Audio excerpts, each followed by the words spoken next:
Magandang araw mga kapidyon. Ako nga pala si Luis Felipe, aka Lucho Bantameros, ang lopman ng SACM Lop.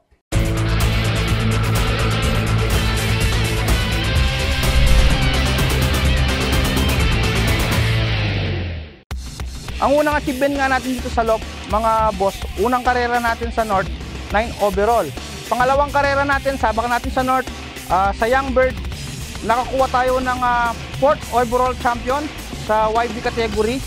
Tapos dalawang lap winner sa North, sa CTPR mga boss. So sa ikatlong sabak natin sa South, nakasungkit tayo ng 8 overall sa BBC YB category.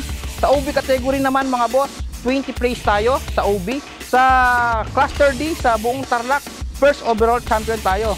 Superset partaker tayo, Patibayan partaker, KO partaker mga boss, 6 laps partaker, 4 laps, 3 laps, 2 laps, mga KO sinalihan natin mga boss.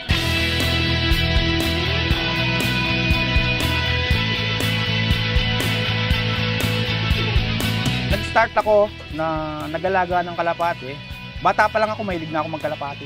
Year 2011 hanggang 2014, kumakarera na ako ng kalapate. Na-stop ako. So, sa pagbalik ko nga, dahil nakilala ko nga si Boss Victor, ginawa akong lopman. Dahil nga, hindi ko kayang provide yung sa pagkakalapate dahil alam natin yung gastusin ngayon, tapos yung napaka-competitive ng pag-iibon ngayon. Talagang napakahirap ng labanan. So, kung hindi buo yung loob mo, malayo yung panalo.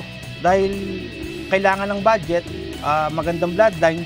So si boss naman, dahil nasa ibang bansa, kaya niyang i-provide. Ako yung kulang sa team niya.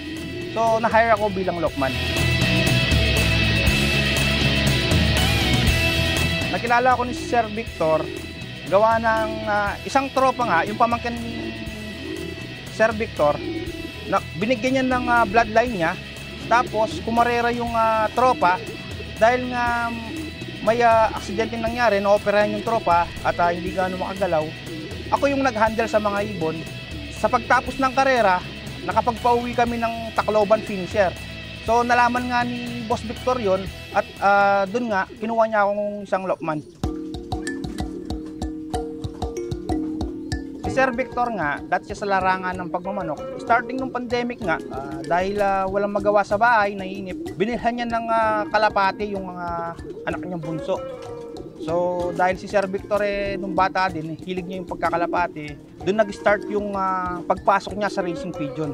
Siya yung nahilig sa pagkakalapate hanggang bumili siya ng mga materyales, pinasok na niya yung racing pigeon.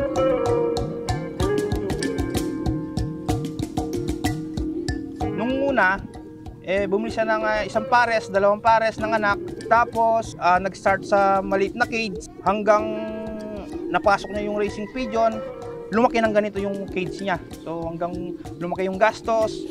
Eto, hanggang nandito na yung pumunta tayo sa achievement natin ganito. Nung una kasi, may isang nag-aalaga si Boss Victor dito, kasama na yung mga manok. Si Boss Victor talagang nasa ibang bansa siya. Hindi niya naalagaan yung mga ibon niya, kaya nag-hire siya ng lopman. Yun nga, dahil siguro nakita ni Sir Victor, ako yung kulang sa team, hinire niya ako bilang lopman. So, nung pagpasok ko dito, nadatnan ko mga bloodline dito, yung mga sablon na galing kay Alan Chan. So, dahil nga si Boss, gusto niya pang mag-upgrade, nakilala nga niya nga si Boss Tockwing, at doon niya na-acquire yung mga Jose Torres na gamit namin ngayon. At pumapalo namin mga bloodline niya.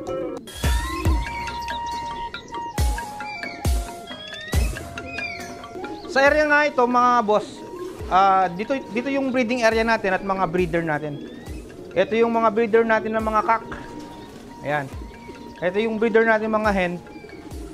Dito. So, kapag mag-breed tayo, dito na sila. Ito na yung mga breeder natin. Bali yung mga nakaset ngayon, pang south na ito.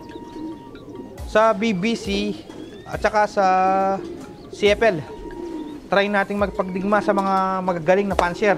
Si Boss Victor kasi kahit nasa ibang bansa si Boss Victor, siya pa rin yung ulo namin dito eh. So through online, kausap ko siya. For example sa breeding kasi, napakaselan sa breeding ni Boss Victor. So siya yung nagpo-pairing, siya yung nag-manage sa pairing, siya yung nasusunod sa pairing. So kami dito, nagtatrabaho lang kami. Siya yung nagsasabi, nagdi-dictate kung ano yung gagawin dito sa lock. Una kasi ginagawa natin, kak muna. So ilang araw sila nandyan. So kung kita nyo ito, wala pang kasama. Bali nag-start pa lang tayo nga ngayong mag-pairing ngayon. Kita nyo, inaaway niya pa. Laging sinasabi ni Sir, laging bilin niya sa amin dito.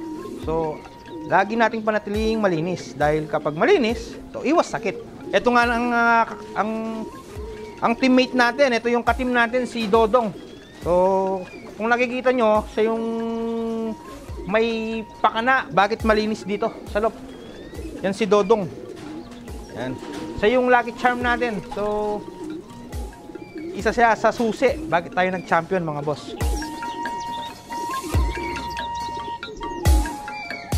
Ito yung first overall natin sa Cluster D sa BBC. Ito yung isa sa mga nagbigay nakarangalan dito sa loob. Ayan. Ito pa nga yung stamp niya. Ayan. Babae ito. Bali nung pagdating nito, bawas yung buntot. Kaya hindi ako siguradong siya eh. Ayan, bawas. So nakaligtas kay Boy Dagit. Ayun oh. Bawas yung buntot niya. Dahil nasa kondisyon naman siya, diretsong breeding na.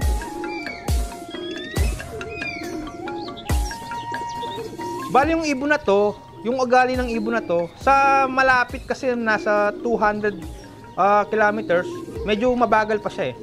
So, habang lumalayo, bumibilis ng bumibilis ang ibon na to. Pero sa tibay, maaasahan mo sila. Talagang hindi ka iiwan sa duluhan.